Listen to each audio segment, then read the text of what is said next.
I try to imagine a fellow smarter than myself, and then I try to think, what would he do? Charge up your axons, ready your receptors, and shift your lobes into upper beta phase. You are listening to Smart Drug Smarts, the podcast dedicated to helping you optimize your brain with the latest breakthroughs in neuroscience, nootropics, and psychopharmacology. Hello and welcome to Smart Drug Smarts. I am your host, Jesse Lawler, excited to bring you the 110th episode of this podcast dedicated to the ongoing improvement of your own brain by any and all means at your disposal. We are going to be getting back to nature in this episode, talking about traditional folk remedies and some of the debt of gratitude that our modern pharmaceutical system owes to Mother Nature. We're going to be speaking with Dr. Jim Adams from the USC School of Pharmacy, who straddles two interesting worlds. He's got the pharmacy PhD, but he's also something of a classically trained medicine man, and we'll be speaking at length about that during the main interview. If you hang around until the very end of the episode, I'm going to let you know something that I kind of feel like maybe everybody knows this except me, but I just found out about it, and I think it's the most interesting thing ever. And it's about dolphins, and dolphins' brains in particular. And it's not just, hey, dolphins are pretty smart, everybody knows that. But dolphins' brains, way weirder than you'd think. You can hang around to find out what's got me all excited in the ruthless listener retention gimmick. But as usual, let's kick things off with This Week in Neuroscience.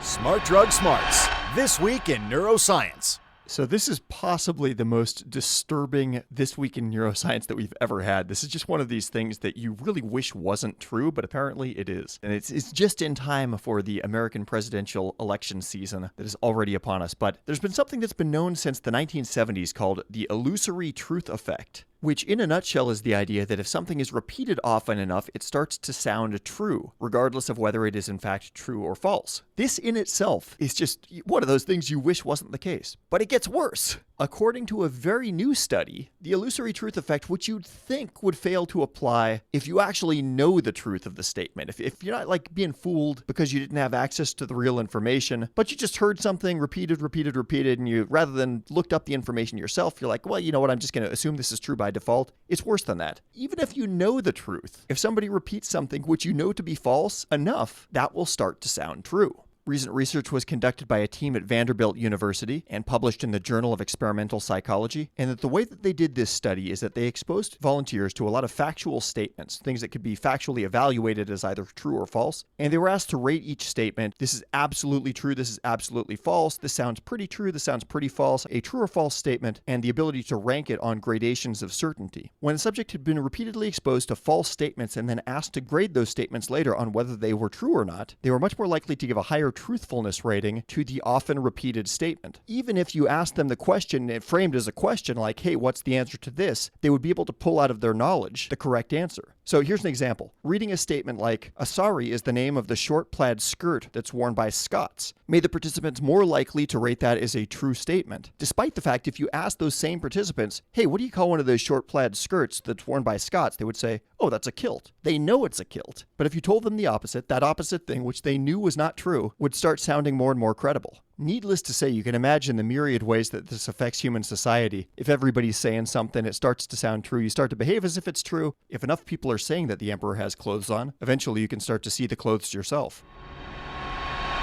Smart Drug Smarts, the podcast where smart people talk about smart drugs. In significantly less depressing news, got a 5-star review on iTunes from Jen A, who says, I just found this podcast and I am loving it. It's very educational, informative, great interviews with doctors and specialists that actually know what they're talking about.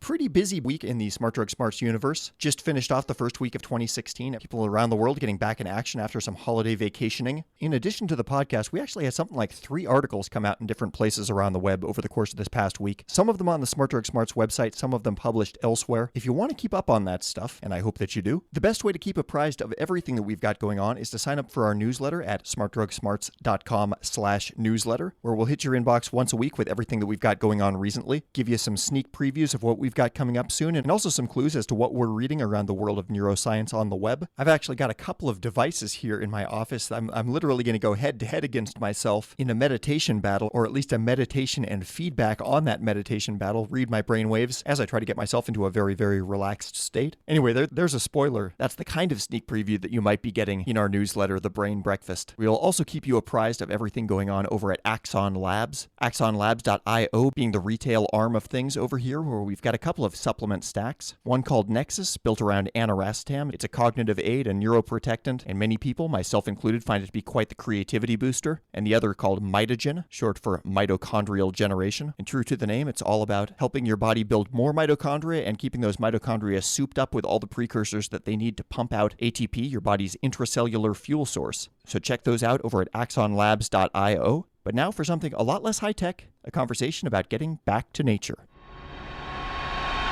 Smart Drug Smarts. So we're about to be speaking with Dr. Jim Adams from USC School of Pharmacy. He's the co-author of the book, Healing with Medicinal Plants of the West, Cultural and Scientific Basis for Their Use. He's got a lifelong and, as he'll explain, sort of a multi-generational interest within his family in natural plants that can be used as medicines. We'll be talking about lots of different plants and compounds, touching on several things lightly in the course of this interview. Since a lot of times we find ourselves talking about synthetic compounds that have just been invented in laboratories in the past couple of decades, I thought it would be interesting to speak with somebody from sort of the other side of the fence, somebody who's got a deep respect for long-standing, culturally based medicinal practices that predate what anybody would really think of as modern science, but somebody who brings along with that perspective a PhD in modern pharmacy. So a really interesting conversation coming up with Dr. Jim Adams.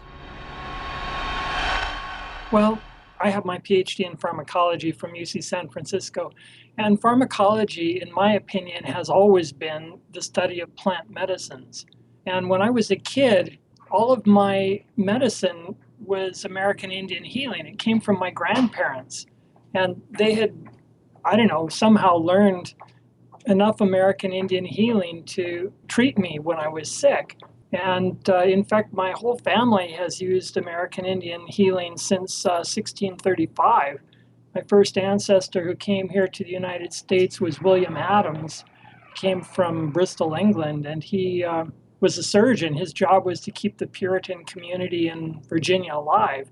So he learned right away that he had to learn American Indian healing. He couldn't wait for the boat of supplies to come from England. So my family has always used American Indian healing. And when I got my PhD in pharmacology, I just did what my family has always done. I looked around for an Indian to teach me. So my teacher was a Chumash woman who was recognized by the Chumash chief as the healer for his people. And his name is Ted Garcia. I work with him now that my teacher has walked on.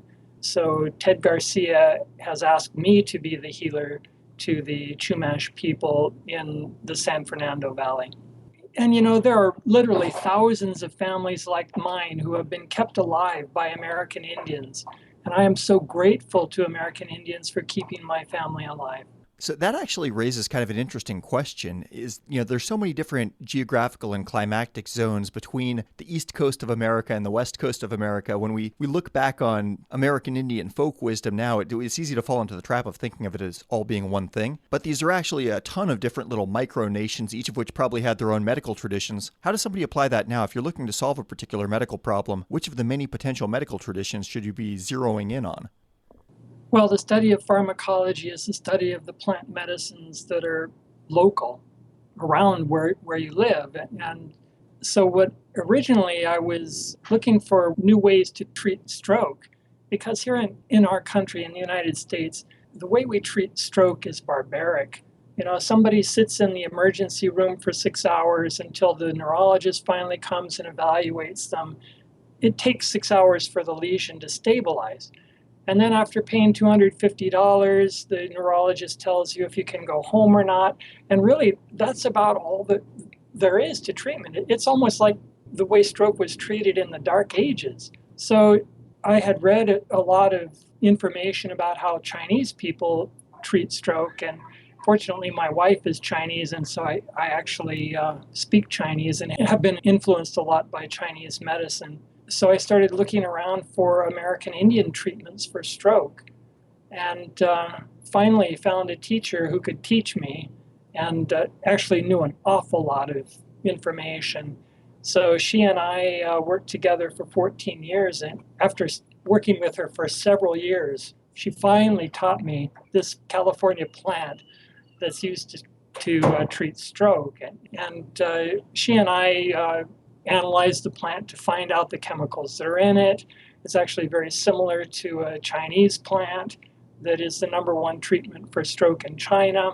So I've had a lot of fun with it. I've been learning a lot along the way, and have always been very, very respectful of American Indian healing. And, in China, if somebody has a stroke, they go into the emergency room, they're treated immediately with this plant medicine. They're taught how to do the proper physical activities, to help with their paralysis, and they're treated with this plant medicine every day for 6 months or so.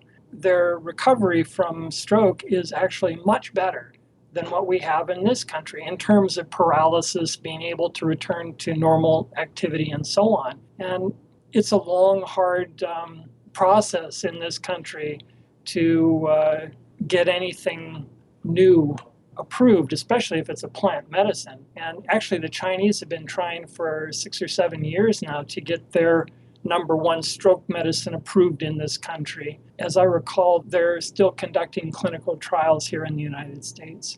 Why does it seem to be more difficult with a plant medicine versus a lab-created synthetic compound to get that through the FDA approval process? Well, the FDA went through a long process that started in the 1950s to gain control of medicine and to outlaw plant medicines.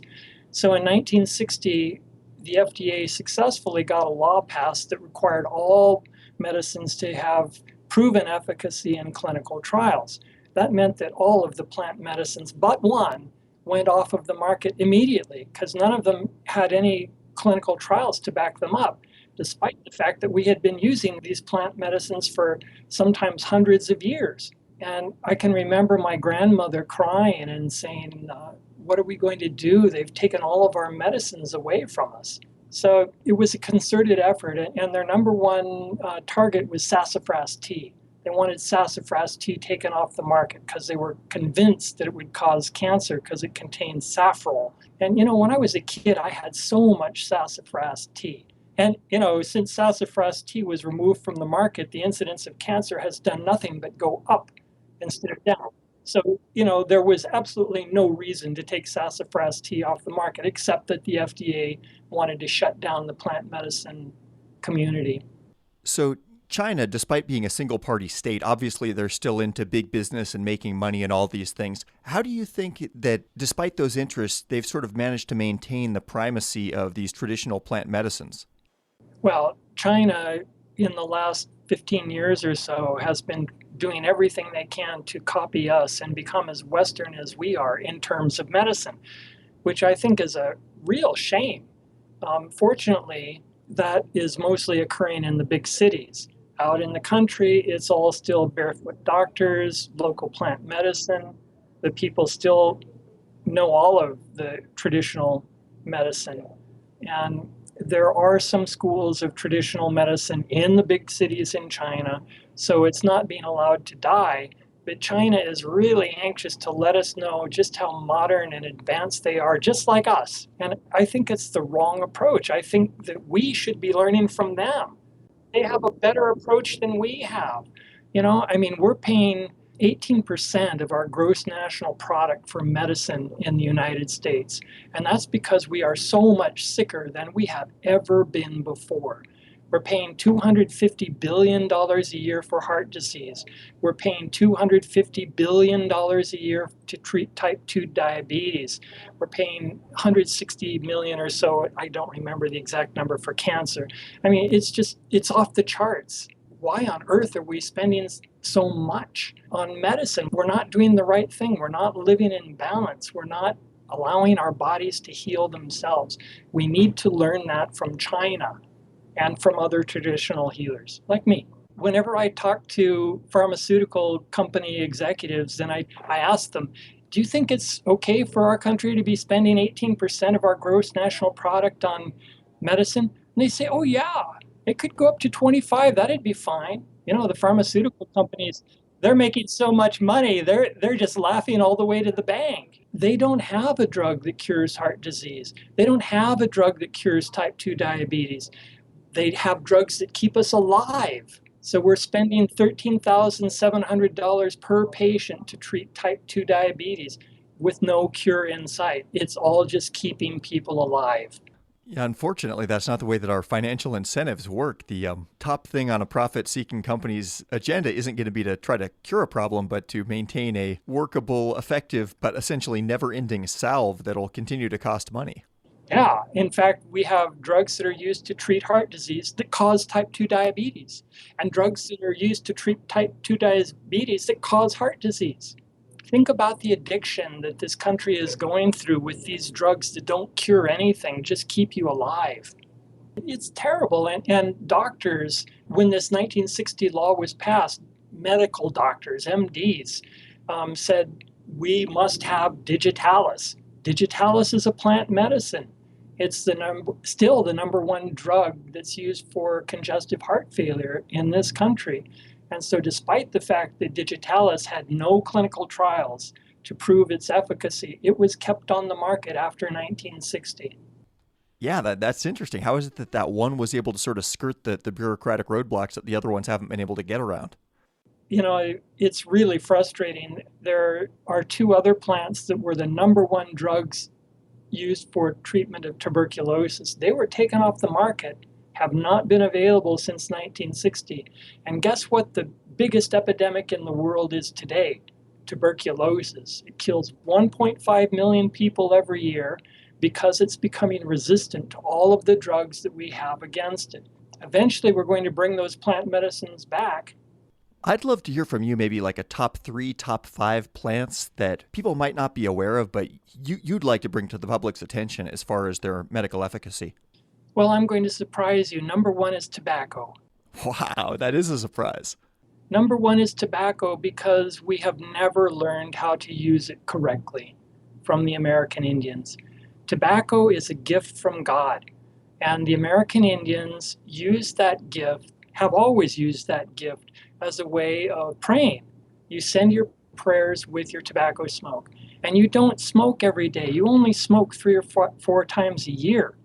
I did say 3 or 4 times a year during special ceremony when you need that smoke to send your prayers to God. And of course, the smoke is also used in healing processes by smoke doctors.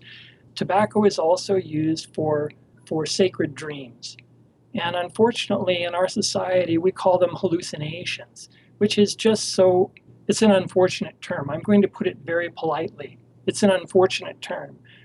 Tobacco is a sacred plant to the American Indians. It is the basis of the religion for many American Indians.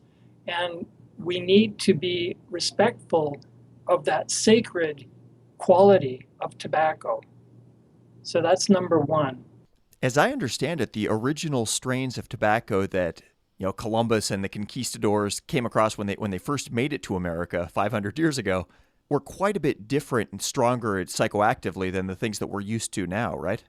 Well, the tobacco companies have been manipulating tobacco strains for many years now to make tobacco that's very high in nicotine. And commercial tobacco is so high in nicotine that I will not use it in healing. It's just way too high in nicotine. Now, the spiritual values, spirituality, that's very different. And the spirituality comes with prayer, comes with education in how to use tobacco correctly. And that's something that's been largely forgotten, largely demeaned by the dominant society in this country. So tobacco is number one on your list, and you're right, that was a shocker. What else is on the list? Well, another one is chia, and I am talking about chia seeds. Chia is an excellent treatment for stroke. It is the plant that my teacher taught me to use for stroke, and it is equivalent to the Chinese plant that the Chinese people use as their number one treatment for stroke. Now, how is that taken? Is that eaten as is, or is there any special preparation? Well, my teacher taught me to mix it with water. So 1 tablespoon of seeds and about 10 tablespoons of water. You stir it until it forms like liquid jello, and then you drink that. And drink that twice a day right after a stroke. And a couple months later, you can decrease it to once a day. But keep that going for 6 months. And then, of course, you're also doing the physical activity that is necessary to help with the recuperation from paralysis caused by stroke. This is sort of like a gray area question, but I'm wondering about which plants were used specifically as medicines versus something that might be sort of a medicinal food or something that, despite having some healing properties, might have been a part of the normal diet. Well, there were a number of plants that were used as foods and as medicines. And these days they're called functional foods. In other words, a food that can function nutritionally and as a medicine. There are a lot of plants like that. The best example is cactus, like prickly pear cactus. It is a great meal. Cook it up and eat it. Eat the fruit. It tastes fantastic. But the pads of the cactus are also a very good treatment for diabetes, type 2 diabetes, which is a raging epidemic in the United States right now. 9% of all American adults have type 2 diabetes. So foods are very important. Plant medicines are very important. The other thing that people need to become more cognizant of in this country is that foods can also be very dangerous for you. Eating a high-fat diet leads to obesity. Obesity leads to diabetes, heart disease, arthritis, cancer. We're in an epidemic of obesity. We're so out of balance these days. We've talked before on this show about plants that are considered to be adaptogens, specifically with regard to things that have cognitive enhancing properties. For people that are trying to sort of parse the terminology that they might come across when they're doing reading or research, what is the overlap between adaptogens and medicinal plants? How do you kind of break those terms apart? It depends on who you talk to. In my opinion, and the way I teach the pharmacy and the medical students is that an adaptogen is a plant medicine that helps you adapt to new stress, new situations in your life. And the number one adaptogen is ginseng. There are, of course, three forms of ginseng: the Chinese, the American, and the Korean ginseng. And they're all adaptogens. They help the body by stimulating the hypothalamus pituitary axis. They help the body cope with new stress, especially new physical stresses that we have to face in our lives. And of course, here in California, even in Oregon, there's a plant that's a very good adaptogen. It's called bay. In Oregon, it's called Oregon myrtle. Well, go to Myrtle Point, Oregon sometime. You'll see it there. So on this show, we always like to dig into things that have a particular effect on cognition. Are there any of the plants that you've dealt with that are worthy of mention mostly for their cognitive effects? White sage. White sage is a plant that grows only in Southern California, from about San Diego to San Luis Obispo, and fairly near the coast. And it is the sage. Whenever you hear an American Indian anywhere on the continent talking about sage, they're referring to white sage that comes from Southern California. In the old days, it was traded all over, from Canada to Virginia to the Amazon. And white sage is a plant that, I'll tell you exactly the words my teacher taught me. White sages are everything. It helps keep us calm, rational, and productive in society. So white sage is something that helps us with our anxiety, with our stress levels, helps with our learning process, helps with our socializing process. So it's a very cerebral, spiritual plant. Yeah, that's quite the biochemical resume. Do you have any experience with peyote? I've never used peyote myself. I know many people who have used it and do use it. This is a sacred plant. It's not hallucinations. These are sacred dreams. When you have a sacred dream, what happens is your spirit leaves your body and goes to God, and God instructs you. God teaches you. God answers your questions, and then your spirit returns to your body. So we have to get rid of this crazy, demeaning notion that we have about these sacred plants. It is not a hallucination. It's a sacred dream. So that raises the question, assuming that the opportunity at some point has presented itself, how come you've chosen not to participate in one of these sacred dream experiences yourself? I have sacred dreams every day. When I run, it's a sacred dream, the whole run long. And I run for 8 miles. It's nothing but a sacred dream. So I know very well what sacred dreams are. I've never used peyote because it causes a lot of vomiting, and I don't want to vomit. Since I am a healer, I need to keep myself in a situation where I am safe and I can keep the medicine going. I've never used ayahuasca for the same reason. It causes a lot of vomiting. I have used one of the sacred drugs here in California, which is Datura wrightii, the sacred Datura. I've used it in a very small dose because I need to understand what the medicine is before I can give it to people. So your study seems to be very regionally localized. You're in the western states, California and Oregon. Now, I'm wondering about people in other parts of the world. Do you have colleagues that have similar domain expertise in different regions, both within the U.S. and elsewhere in the world? There are people all over who have knowledge about the local plants. They're hard to find, but there are people in Europe, in Asia, all the barefoot doctors in China. There are Ayurvedic doctors in India. There are traditional healers in Africa. There are traditional healers here in the United States, like me, who practice American Indian healing. So there are people around. It's just a matter of looking for them. Yeah, it almost seems like there should be some sort of formalized or semi-formalized network of people like you that have these geographically centered domains of expertise. Well, the problem with that sort of approach is that it becomes very restrictive, and you have to join the club. And if you're not invited to join the club, you're not a member of the club. So, it's just like an MD. There's some MDs who think they're better than others. Yeah, I mean, I guess what I find myself wondering there is, how does a person find what's best for solving their medical issue, regardless of where they are geographically?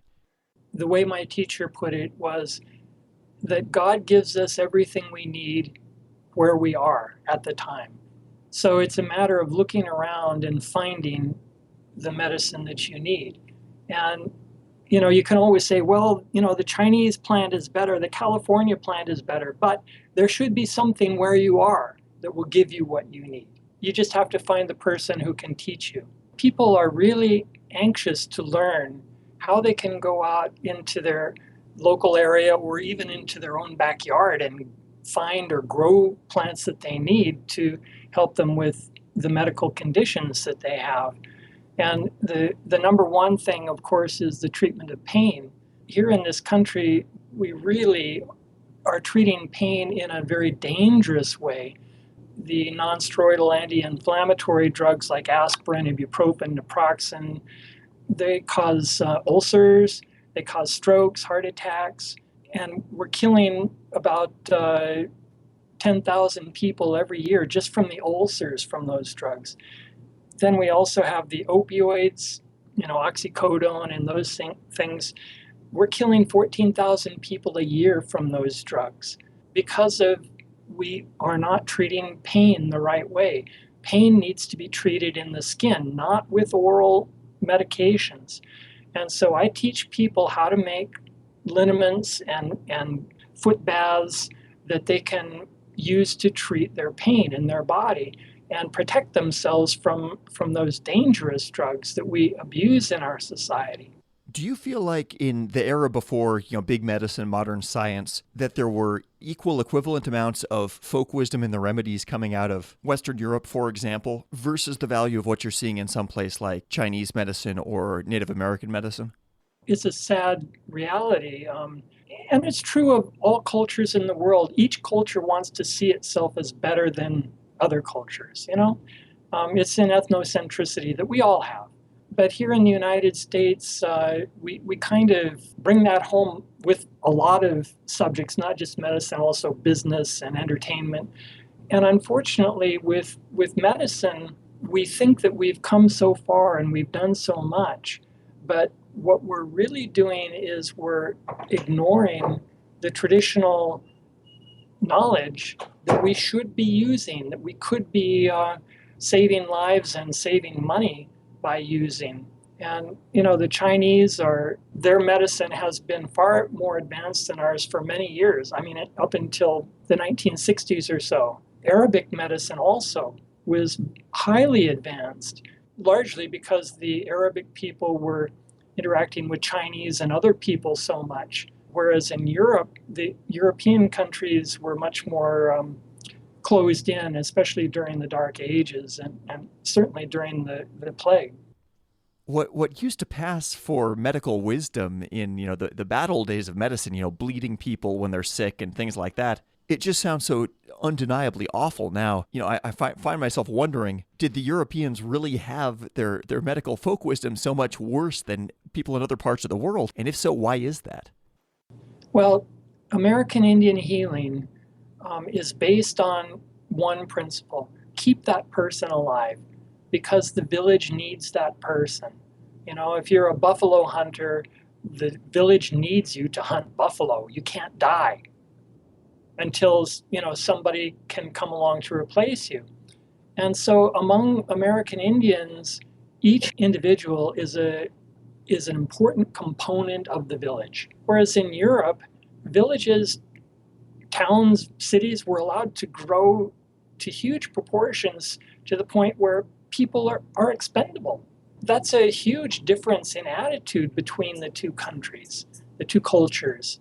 And on top of it, doctors have always had this attitude that, well, you do what you have to treat the patient. And if the patient dies, well, there are other patients coming along. Right.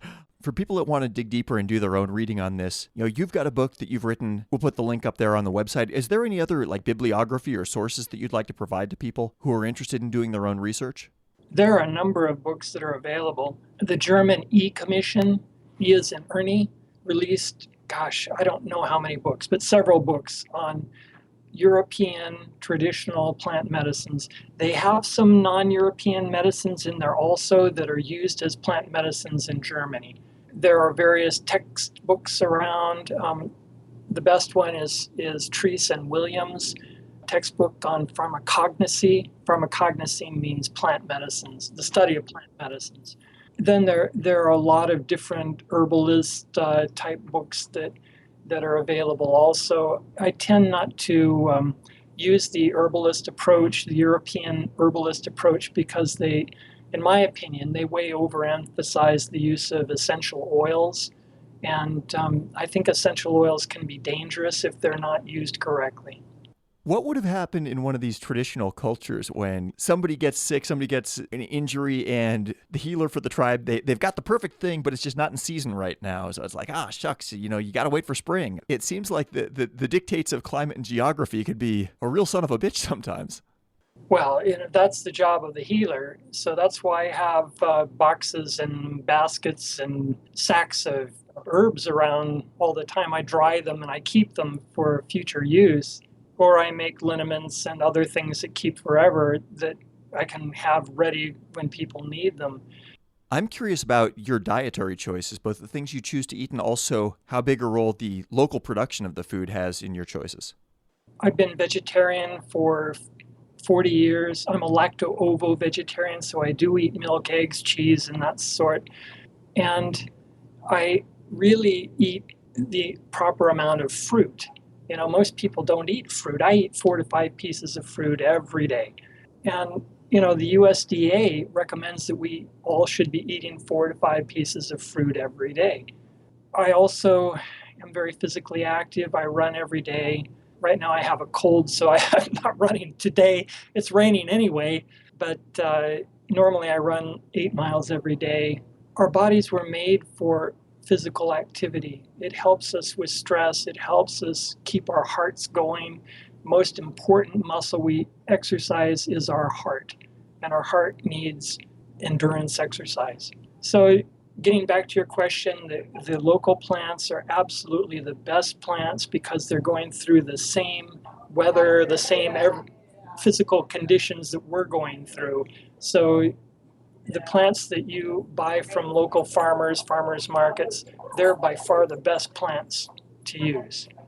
And that's true in every traditional society. In China, you use the medicines and the food that come from the village or the area that you live in. Is there ever a time when your natural inclination towards looking for things in the plant medicines, when that kind of goes out the window and you would opt to look for a solution coming from the big pharmaceutical world, there's maybe a hole in the offerings of what Mother Nature has available to us? Big pharma produces some very useful drugs. Most of them come originally from plants, by the way. Like 75% of prescription drugs either come originally from plants or some other natural source. And so I do recommend using them in cancer. We're actually getting much better at curing cancer than we've ever been before. The most important thing I have to teach people is balance. Learn how to live in balance. That will help your body heal itself. And that's true in any traditional healing, Chinese, Arabic, American Indian, you name it, African. If you live in balance, your body can heal itself.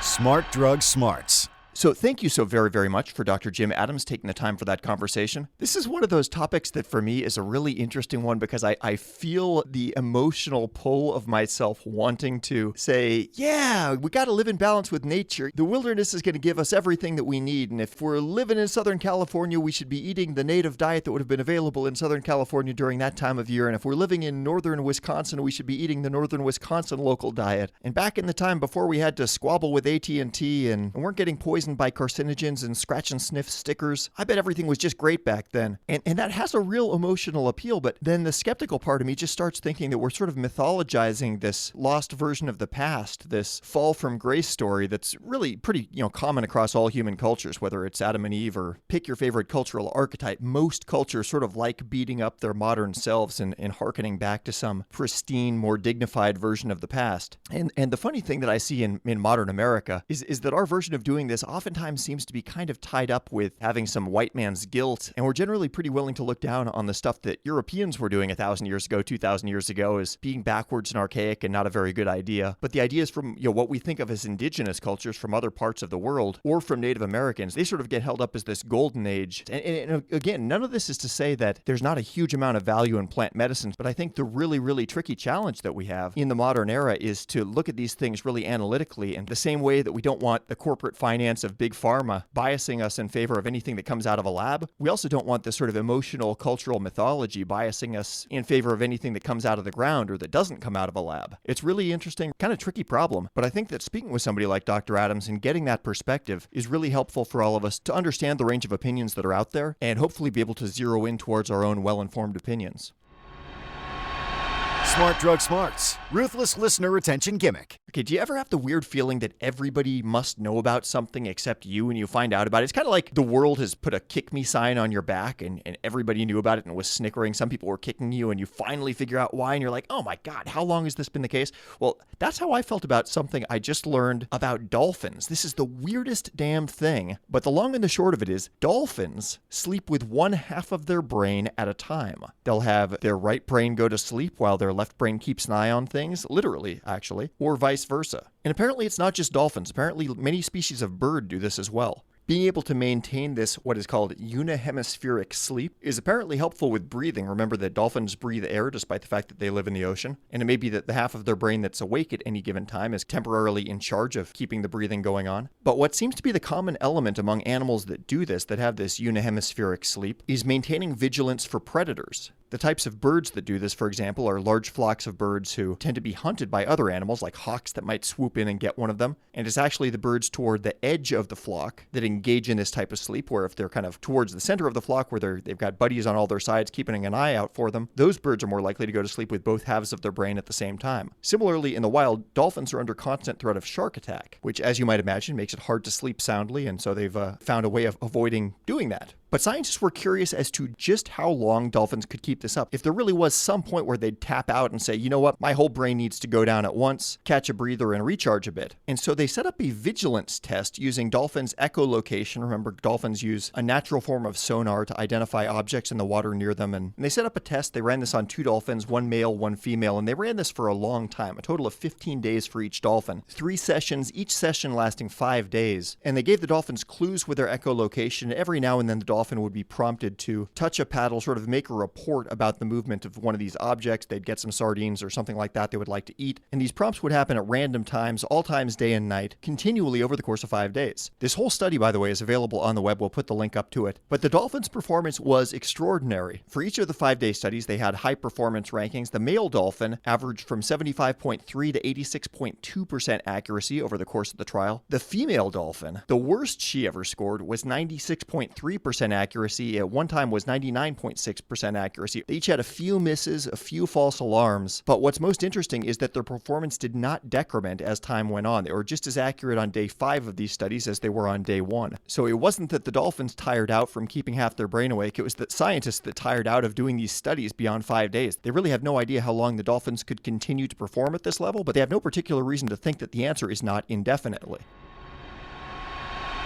Smart Drug Smarts, where we turn information into sound, into bits, into packet data that turns back into bits and sound, and then into neurotransmitters that release funds that release mail-order synthetic chemicals that cross the blood-brain barrier to release augmented performance from your brain. Okay, you heard it. That is the entire episode, number 110, coming in for a landing. Thank you for hanging around until the very end. If you enjoyed this episode, I would humbly request that you tell a friend or two about Smart Drug Smarts. You could do that in real life. You could do that on social media. You could leave us a glowing review on iTunes, or you could stencil the Smart Drug Smarts logo on a sidewalk corner of your choice. The show notes for this episode will be online at smartdrugsmarts.com/110, and that'll include the links to everything that we talked about here. If you've got any weird factoids about brains, things that you think I should know that I don't, things like the dolphins sleeping with one half of their brain at a time, by all means tell me. I feel like there's been this conspiracy of silence to keep the dolphin thing from me, and how did I not know that? I'll be back at you next week, same time, same podcast, and with the same unflagging commitment to helping you fine-tune the performance of your own brain.